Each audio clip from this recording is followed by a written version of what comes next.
But one of the reasons that that is accelerating now at pace is the speed at which some of this research can be done, interrogation of call transcripts, the extraction of data and insights from those conversations, the write-ups, post, all of that, the reporting, the sharing of that intel and talent pool data can all be done so quickly now, and without the need for big overheads and big expensive research teams. And that means that this model is accessible to all of us.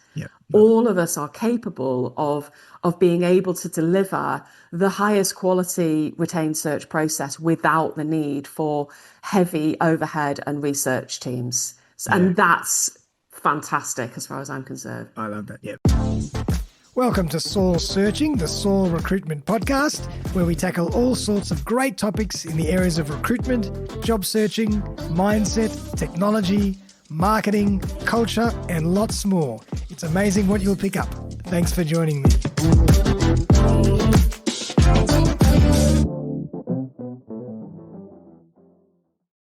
Welcome, everyone. Hope you're doing fantastically well. Darren Saul here, your host of Saul Searching, the Saul Recruitment Podcast. It's episode 71, coming up to the end of November 2025. Can you believe it? The topic for today, retain or get left behind. The future of retained search in AI-enabled modern recruitment, with the fabulous and one and only Louise Archer. How are you, Louise? I'm really good. Thank you, Darren. I've just been running around, letting animals out, letting chickens out, taking cups of tea to children and all the usual morning thinking stuff. About recruitment and retained and contingent, all while you're doing all that stuff as well, I'm sure. Exactly. Yeah. That's the way I roll. Love it. So obviously this is a topic that is very interesting and it always gets a lot of airplay, particularly in the recruitment industry every year. The contingent versus retain model, particularly with the future of recruitment and the pace of the tech that's changing and how recruitment is changing. So we're going to really dive in and chat about the place for both recruitment and contingent in the future of recruitment, which is great. But before that, I'm just going to give everybody a little bit of a snapshot into who Louise is, in case you have missed her in our previous episodes. Louise Archer isn't here to play by the old rules. She's here to rewrite them. As the founder and CEO of Retrained Search, she's leading a bold shift in how recruiters work, one retained search at a time. What started with her own frustrations as a contingent recruiter became a full-blown mission to overhaul the recruitment game, and she's taken a whole industry with her. Since 2018, Louise has been showing recruiters there's a better way, one that values their time, skill, and sanity. Her business trains recruitment agencies to move from the unpredictability of contingent to the structure and success of retained. It's not theory, it's built from lived experience, backed by hard-won results. And she doesn't just train, she transforms. There is a global wave of recruiters joining her retained revolution, backed by a fantastic team that walks the talk. Whether you're in recruitment, running a business, or figuring out your next move, Louise's story hits home. So welcome, Louise Archer. Really glad to have you on the show again. Thank you, Darren. It is awesome to be here.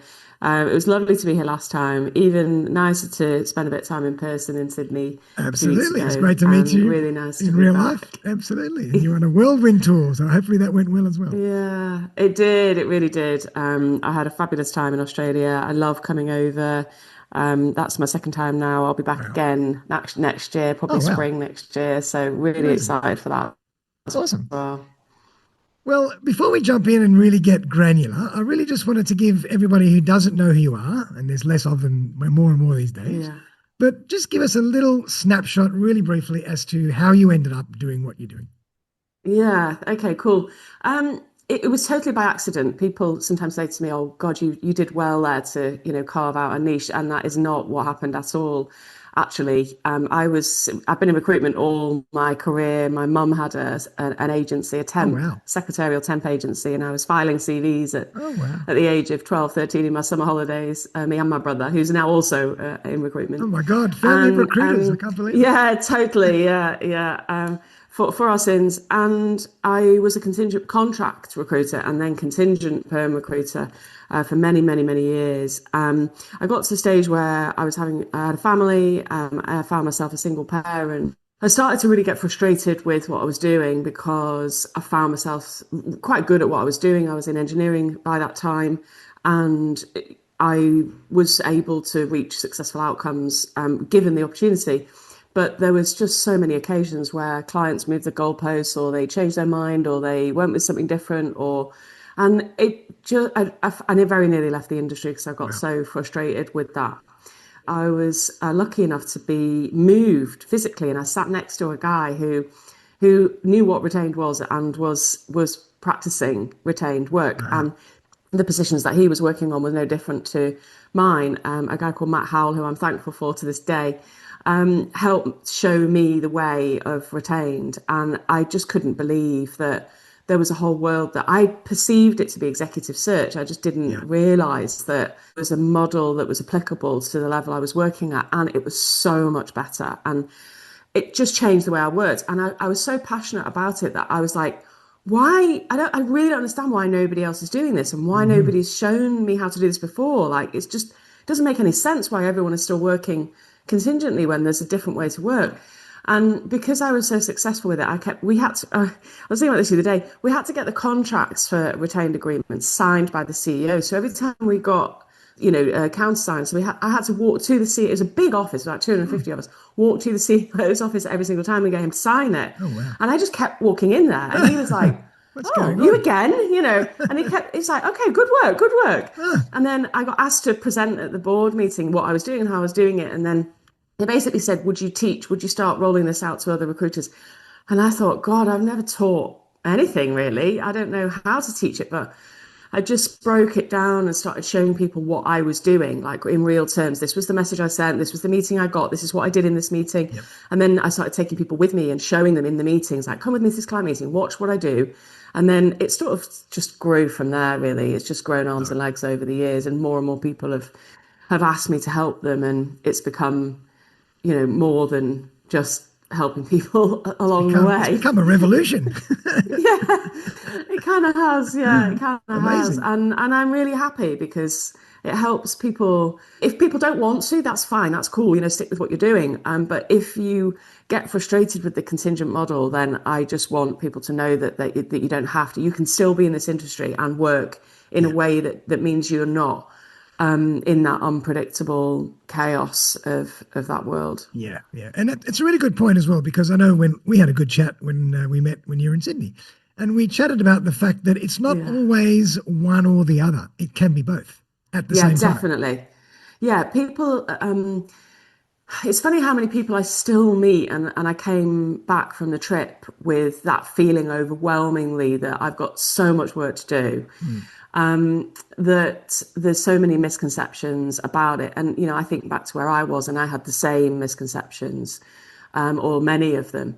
And there's a lot of misconception that you either go retained or you're contingent. There isn't that's the choice you have to make. And, you're either one or the other, and the two don't sit well together. And that's just bullshit, basically. It's just not the case at all. And I think maybe some people do preach that. That's not my experience in the field. And my experience overwhelmingly is that there's a place for different models, and there's a place for contingent. And often it works very well in some situations, and it suits some businesses, hiring companies situations, and it suits some consultants perfectly well. And that's fine. And if it's working for the client and it's working for you, there's no need to change it. Not only is there no need to change it, but there's no drive or reason or rationale for anyone to change it. It's where it's not working, where it's either not working for the client and the client is frustrated that they're not getting the service that they want. And if you unpick it, they are actually not happy with what's happening, or where you're frustrated and you're not getting what you want and you're actually not happy with, what's going on. In those situations, then inversely, it doesn't make sense for you to carry on using a model that isn't enjoyable or effective for you or the client. I love it. And just let's take one little step back, just for the people out there that might even be entering the industry, that might not know really what we're talking about. Really quickly define retained versus contingent. Contingent is a model where there's actually no commitment there's no contractual or financial commitment on either side. And as a consultant, we work to find candidates for free. And if the client chooses to hire one of those candidates, then they pay us a fee. And in the meantime, they are free to do whatever else they want to. Look internally, look externally, use other agencies, unless it's exclusive, in which case they're allowed to use their own teams or their own efforts, but they're not allowed to use other agencies.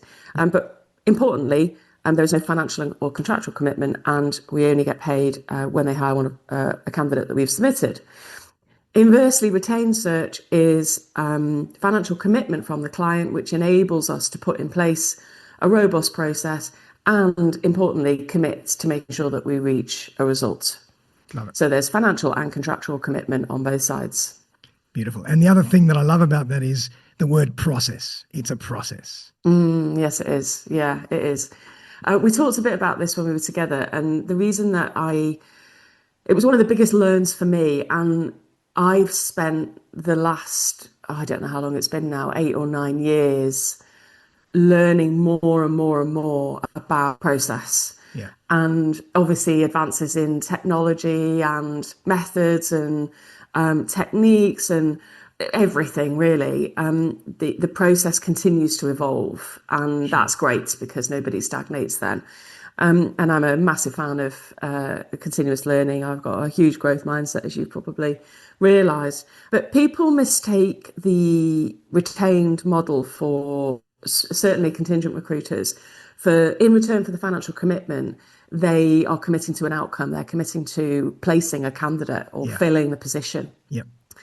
And that's why a lot of people are either skeptical of it or a bit dubious or a bit worried or maybe a bit scared or a bit frightened, or they kind of shy away from it because they'll look at some positions and think, shit, well, I don't actually know whether I can fill that position. Mm-hmm. So why on earth would I want to take a retainer on it? That's the opposite of really what I want to do. I much prefer not to be on the hook, so to speak. That always makes me realise how much work there is to do to share the reality of what retained is across the industry, because that is not the case. And I thought it was for a long time. So everyone can be forgiven for thinking that, right? Yeah, especially if you come from a contingent world. Especially if you come from the contingent world, because that's always where our objective is the only way we get anything is when we actually place the candidate. So everything is outcome focused. The difference when you're working on a retained basis is it's not. And the easiest way, or one of the kind of, if I jump to the opposite end of the spectrum from us, people coming from a contingent background to the Shrek firms, to give you some context as to where I'm coming from. When a Shrek or I probably need to define that as well. It's an acronym for the big search firms. Spencer Stewart, Heidrick and Struggles, Russell Reynolds, Egon Zehnder and Korn Ferry. They're the biggest retaining executive search firms in the world, as you know. They always work on a retained basis. When they're working with a client, their objective is to apply a process that puts the client in the position to be able to make a decision. Mm-hmm. And the easiest way to highlight this is the way that they charge. So they charge a third of total compensation, and they bill it in 3 stages. Most people think that it's on commencement, shortlist, and then placement, but it's not. Right. It's on commencement, 60 days later, or even 30 days later often, 30 days later, and then 30 days after that. Okay. So it basically a period of time, and it's not that long. Outcome focused or placement focused. Absolutely not in any way at all. Wow, so no part, what they say in their terms is no part of our fee is contingent, i.e. dependent upon making a placement. Yep. So if we think about it then, our contingent model is actually that. All of our fee is contingent or dependent upon making the placement, right? Yes. The retain model that many of us, if those of you that have done a bit of retain work or got a perception of it or some experience, will probably know a partially retained model where A part of that is retained. So the first part might be non-contingent, i.e. not dependent upon making a placement. Yep. The second part, i.e. the shortlist fee, is actually contingent because it's dependent upon an agreed shortlist. And the last third is most definitely contingent, which is dependent upon making a placement. Look at the Shrek's model, which is no part of their fee is dependent upon making a placement. No part of their fee is contingent, which means what's the client paying for? If they're not That's right. paying for a candidate or a placement, and they're charging, I mean, their minimum fee is typically about $100,000, so they won't really touch anything under 100,000. 80 is the lowest I've ever seen. Wow. So these are significant bases of investment. What are they actually paying for? And when you dive into it and you look at the process that they execute, they are committed to executing a process by which the client at the end of the project has all of the options available to them in the market at this time and all of the data and evidence on which to base the decision on what to do. Yeah. In some cases, they choose to make a hire. In some cases, they choose to hire someone internally. In some cases, they choose not to make a hire and they choose to do something else instead.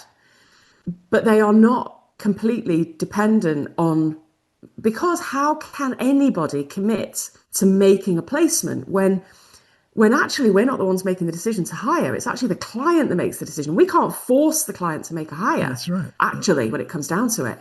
And we can't force a candidate to accept the position. We can't even force a candidate to be interested in the position. That's right. We can't make people, like, if what they want doesn't exist, then we're not in control of any of those things. So actually, when you pull it apart and interrogate it, they are doing actually the best that anybody possibly can do, and the best that anybody possibly can commit to. And obviously, as contingent recruiters, we're moving and shaking and engineering and, having very influential conversations. And I know I've done that. I've been there, and I was quite a good contingent recruiter, and people would say I'm fairly good at influencing people. So I know what we need to do, and we get pretty good at that. But when you're working on a retained basis and when you're applying a retained process, that's not the objective. The objective is to execute a process that puts the client in the best possible place to make a decision and gives them all the evidence and on what to base that decision on. Yeah. It's almost like market research on steroids as well. Yeah, well, but actually that's all we actually can do, because, short of manufacturing people or forcing the client to make a hire, which, as we all know, isn't actually possible because so many times it doesn't work. That is all we can do. So when I realised this, it made me realise that it took the scare away from not selling retainers, because you can't sell a retainer. It's not possible to push a retainer on a client. And that's a whole different subject, and we can go down that route in a moment. When I realised that it isn't outcome dependent, i.e. if I take the retainer, I'm not then committed to filling the position. I'm actually committed to executing a process that puts them in the best possible position to make a decision. One of the stats that they published not long ago indicates this really well. They published a statistic that shows that 67% of their assignments result in a hire. Wow. Which means that a third of all their assignments don't result in a hire. Now, I couldn't believe it when I saw that, because I was like, what the hell? Why would you want to publish that statistic? Like, that's dreadful, basically. It means that in a third of cases, they're failing. But actually, I mean, that is partly true in that in a third of cases, they're not making a hire. But what they were looking to illustrate was that in a third of cases, the client was selecting to do something other than make a hire. And in a lot of cases, their process was putting them in a position where they can make the decision as to what to do instead. Hire a contractor to coach somebody internally, bring a mentor in to improve the succession plan, and pipeline future talent in the background, hire a diverse candidate or a subordinate, and then promote internally, whatever they decided to do instead. So it's nice putting them side by side when you start to work on a retained basis and realise that we can actually achieve higher completion rates. They do, but not because that's the commitment, but because that's just the outcome when you execute a process in the way that we can do that. I love it. And listening to you, what really strikes me is the fact that the way of working is so different. Like when you're Yeah. working as a contingent recruiter, it's a hustle, it's a pace, it's a very different way of working than working a slow, methodical, research-driven process that takes longer. So I'd love you to talk a bit about the mindset and maybe the personality of the people that might fit into either, because it's a different way of working. It is a different way of working, and it's a thorough, rigorous, systematic process. It has to be, because if our ultimate goal is to put the client in the position where they are certain that they are choosing or making their decision from all the options that are available to them in the market at this time, then we have to execute a process that puts them in that position, without beyond any reasonable doubt what is within our capabilities as human beings. However, I will say that it is a misnomer that it takes longer. Okay, interesting. Yes, it is interesting that. There was a load of data that we looked at a couple of years ago, because somebody highlighted this to me, and he'd moved from contingent to retained, and we'd met for the first time, and it was a bit of a meeting of minds. And he said, we studied all of our contingent processes as a business, as an agency, and looked at the time to hire on all of them. The ones that had gone well and that we'd, slam dunked it in a few days, and those that were a pain in the arse and taken weeks and weeks and weeks, and some even months and months, right? And we looked at all of our average time to hires. And since we've been working retained, we've been studying the time to hire, and actually it's shorter. Wow. It's shorter overall, significantly shorter. And the reason for that, well, there's several different reasons for that. It's because you have the financial commitment, you're able to execute the process without distraction. Yeah. You have a rigorous process that has fixed milestones, you have fixed steering calls in the diary, you have fixed timeline to the project, and therefore you drive it to a result much quicker and much more capably and more confidently with much more control. Because you have that financial commitment, you can invest the time and the resources into making sure that all of those things happen. Yeah. And the client is pre-agreed with the client when they're going to be making decisions and what's going to be happening. Yeah. The other reason for that is, and this is another kind of mindset shift, is when we work on a contingent basis, we're often asking the client to make a decision without having all of the information available to them. Mm-hmm. And that often makes it very, very difficult for the client to make a decision. And in those situations, quite often, they don't make a decision, or they stall on a decision. Yeah. And that means the process takes a long time. So let me give you an analogy. This is the best way of describing this. Let's imagine you go into a travel agent to book a holiday. Okay. Right? You've got a family, you've got kids, so you've got certain criteria. You want a hotel with a few different swimming pools, you want a few restaurants, you want to be near the beach, you want to be in walking distance of the town or port or whatever. So he or she listens to all your criteria and goes, okay, I understand what you're looking for. I'm going to go away, I'm going to have a look at all the hotels in that area, and I'll send them to you as I come across them, right?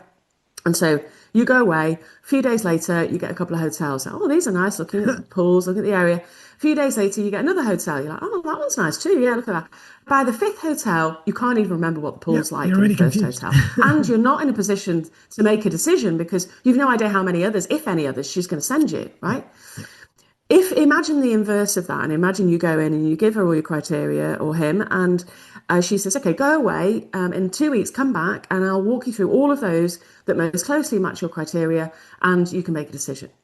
How much easier it is to make a decision when you know and you're certain that's all the information that you need to make the decision. That's exactly what happens with a contingent process with a client. They often see a candidate and go, oh yeah, here she looks really good. Yeah, interviewing, yeah, but I just think I might want to, I think we'll just see a few more. And in doing that, of course, you lose the very candidate that can often be the best candidate, or set a benchmark that then nobody else can match up to, or might be the only candidate. And then you're screwed, because they don't want to make a decision on it. So quite often what happens in a retained process isn't that you'll find a candidate that you wouldn't have found in a contingent process. I mean, that does happen sometimes because you've got the financial commitment. So you go deeper on your research and you're more thorough. Undoubtedly does happen. But quite often it's not that happens. It's that they are confident to make a decision and they will hire a candidate that they wouldn't have hired in a contingent process for that reason, because they're certain that it is the best decision that's available to them in the market at this time. Love it. It's got more information. Often it's quicker. Yeah. They've got more information so they can make a decision quicker because they know exactly where they stand. Exactly. So now I've kind of busted that misnomer that it's slower. There is, as you quite rightly point out, a certain type of character and set of behaviours that lean into this well and work well with a retained methodology. And that is not necessarily that you don't get the pace, because quite often you're working on urgent assignments. Often retained is brought in to solve a problem that the contingent model isn't, and quite often that's time, a time sensitive situation. And we can actually move faster on a retained basis because we have that financial commitment. Wow. So it's actually in the inverse of what most people think. But there is a rigour and there is a thoroughness and there is a level of detail and attention to detail that we often aren't able to apply on a contingent basis. And so the people that work on this in this way best are people who are excited and enjoy reaching the best possible outcome, that want to do the job properly. Yeah. So some people like the thrill of, I'm just going to find a few CDs, and they like the gamble of if I get a hit and that's a high and that's a win and it's a smash and grab. Yeah. And if it doesn't work out, then fine, I like to drop that and find something else more shiny and exciting to work on. That's cool. Contingent is most definitely the right place for that kind of consultant. And I enjoyed the thrill of that in my early days, in my early career. Once you start to get good at what you do and you know your market and you know that you can do a really good job given the opportunity, that starts to become a little bit frustrating, or it did for me. So it tends to be those people that are confident in their capabilities and want to get the job done properly. It's usually the people that are frustrated with the contingent model, ironically, that are best suited to the retained model. Yeah, I love that. And that's usually the driver. And I want to just also talk about when they might work well together and how they might work well together. Yes. Absolutely. And so usually when we're positioning retained as a solution, it's normally alongside contingent. And certainly when people are first stepping into winning their first few projects, that's exactly how it goes. And it can continue to be that way and to sit alongside a contingent solution or contingent model.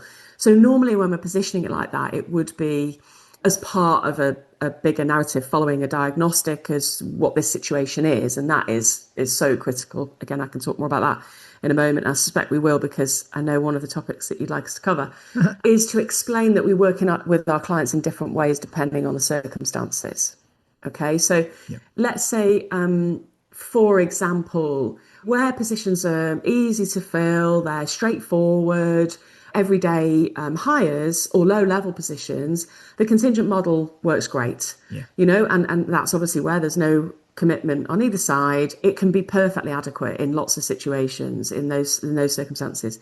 However, where it's niche, it's maybe more critical, maybe it's a more competitive talent pool. It might be an awkward location, or it could be a very senior, executive, or confidential, or non-executive appointment.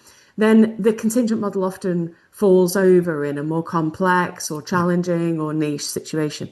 And in those circumstances, some financial commitment allows us to apply a robust process and commit to making sure that we reach an outcome. Love it. So it's nice to position it alongside contingent as a solution where contingent is falling over. So often when we're training the consultants, that when they win their first assignments, it's often in those situations where the contingent model's fallen over, the client's frustrated, the consultant's frustrated, and we're able then to convert it into a process where we can commit to making sure that we apply a process and reach an outcome. Perfect. And that works really nicely together. I love that. And I can just imagine you can have that conversation with a client that you might have been working with for decades in your contingent style. Yeah. But you might say, you know what, normally I would work this way, but the role that we're discussing now and the hire that I can foresee and the work that I'm going to have to do is probably better suited to a retained style process. And this is what I might do to execute that process, and et cetera, et cetera, et cetera. Almost, yes, almost. Yes, you basically got the gist of it. Is probably better suited to this. The language that we use is really important, I've discovered here. Great. Love it. So rather than your opinion, this being probably better suited to, we need to take our opinion out of it a little bit to say that you've already experienced that this model is not yielding the result that you're looking for. And therefore, often in these cases, it's necessary to apply a more a more rigorous process. So in these situations, here's what we do. Love it. And this is the process that we put in place. And by the way, here's an example of that recently where we've worked with maybe a competitor or peer of yours who also had the same problem as you. The contingent model was falling over. We put this process in place and here was the outcome. Perfect. So it's a sort of chain of explanation that means that the client is then able to understand what we're doing here. We're not just trying to get some money up front or push them into giving us some money. We're actually explaining that this will enable us to solve the problem that they've got, and here's some evidence of that. And that's a piece of, of what we need to help you with when you're just starting to articulate this with existing clients and taking it to new clients. Yeah, love it, because you have to know how to sell it. You have to know how to explain it. You have to know how to run the process. So that's what you teach. Exactly. Yeah. It's not just as simple as, oh yeah, this is a great idea. Let's just give me some money up front and I mean, we'll meet again Darren, in a month. And if it was that simple, I wouldn't have a business. Yes. It would be great if it was that simple, because I would have learned years ago, and probably everybody, that wanted to would be working on a retained basis. Sadly, it is not that simple. Yeah. And if a client, would be convinced of it by just saying, look, we probably need to put a retained process in here, then happy days, it would be great. But yeah, it's not. It takes a little bit more, because loads of reasons, just in the same way that we've got misconceptions and preconceptions about it, the clients often have too. They've either paid it before and it didn't work, or they've, no, don't, we're not paying a retainer on this. Why should I give you money up front? I've never given you money up front. And there's all of those things, right? All of those things. So yeah, there's a bit of an art to it, but once you understand what that is, and dedicated probably the latter part of my career to getting really good at that and understanding the whys and what it is that stops people from, understanding it fully, and therefore breaking it down and making it really easy for them to understand, not just us as consultants, but the clients, of course, as well. Then it is actually really easy. Once you understand those kind of component parts and what not to do, it becomes really easy. I love that. And now I just also want to talk a bit about the tech, because the tech is changing. There's a lot of AI, there's a lot of automation. Do you see this hindering or helping the retained process? Oh, helping hugely. I mean, two main reasons. The first reason is that I love AI. Like I am absolutely besotted with AI. I love it. I'm glad you do too. I love it. I love everything about what it helps me to do. I just want it to develop even faster, so that it can be even more helpful for me. I want to be able to just go. I want it to know that I need to remember to buy milk on the way home from dropping Harry at the bus, and I need it to know that I need it to be prepped for the podcast for Darren, and I just need everything, all the stuff that I can't.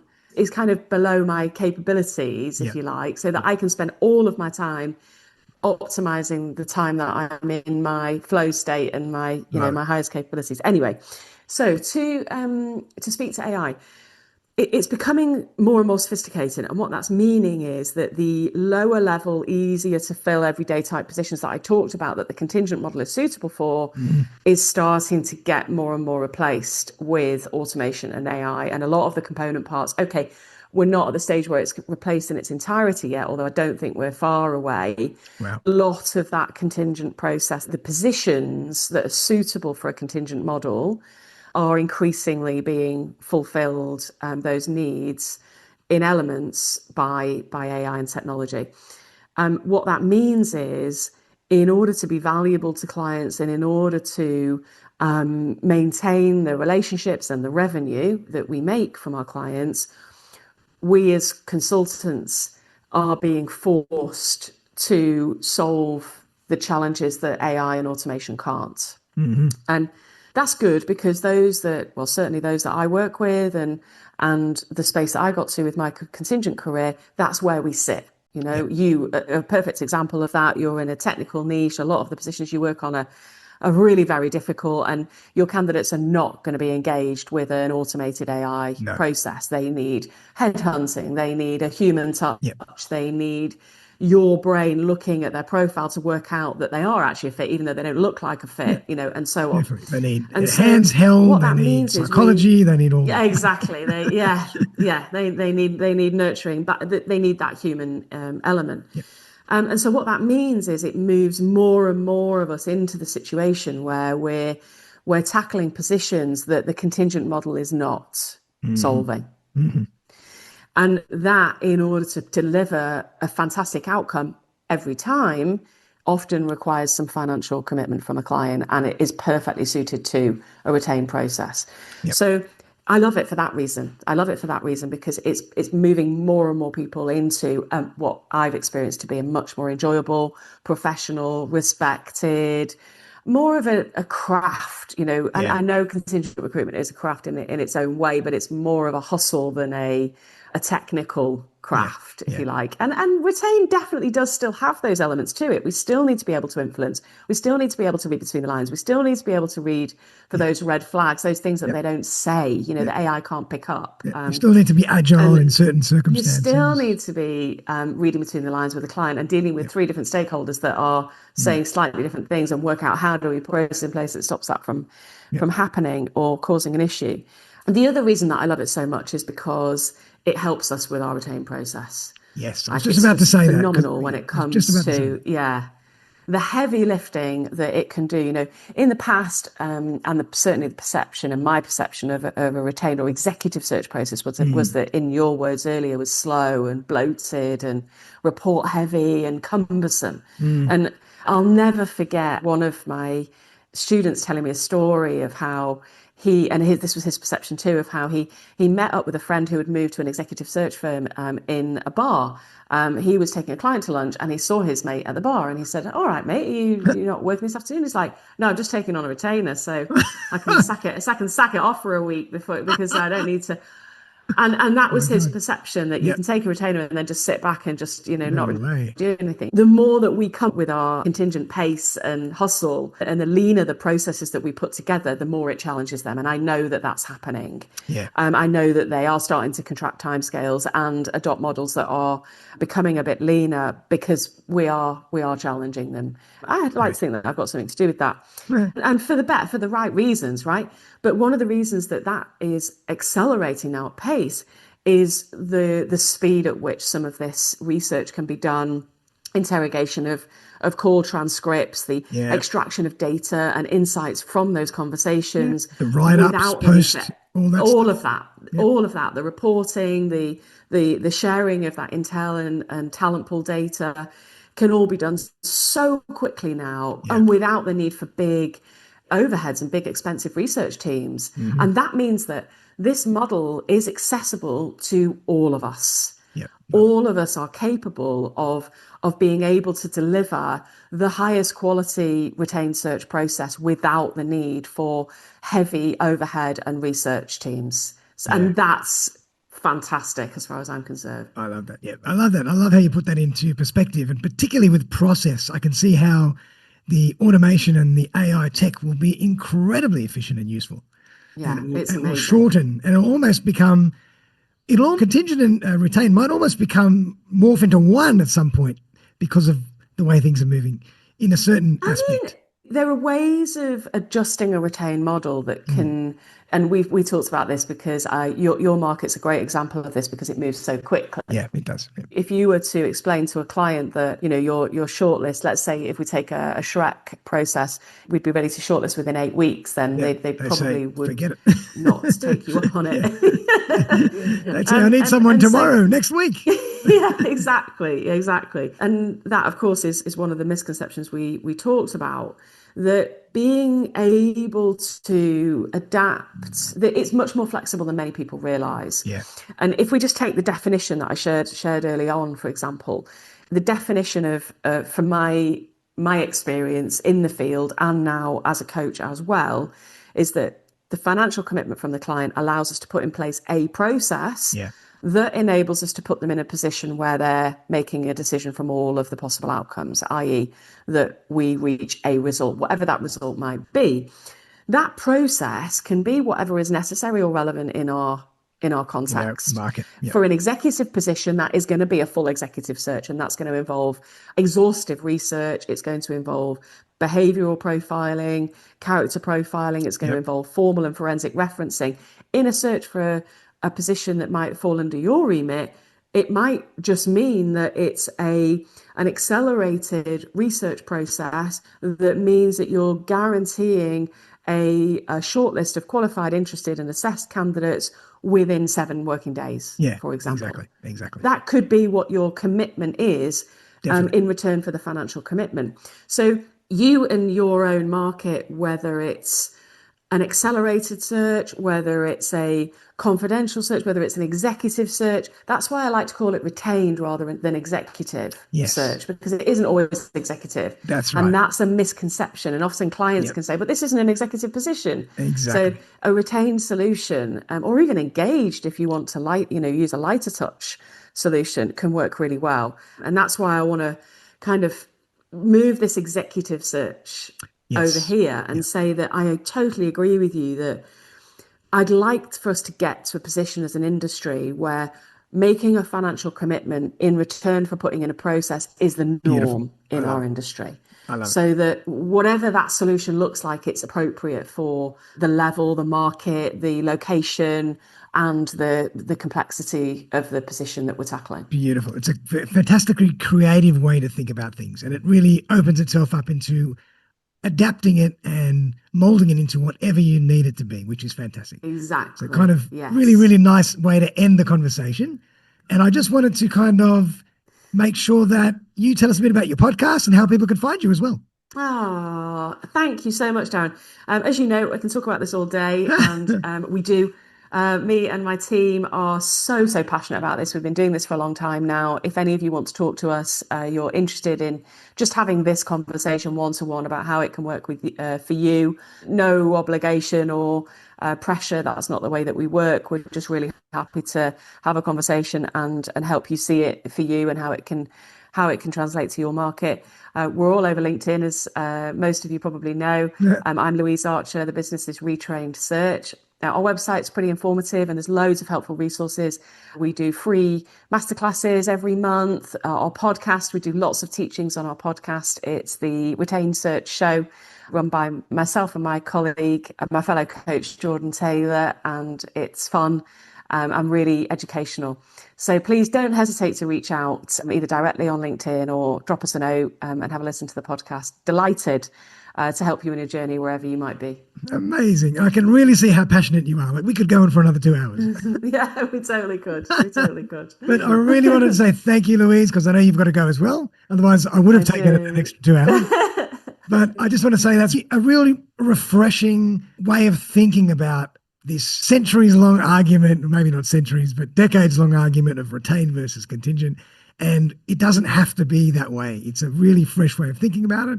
It's malleable, it's flexible, and it can fit anyone. So check it out. Check out Louise's website. Check out her podcast. I've listened to it. It's great.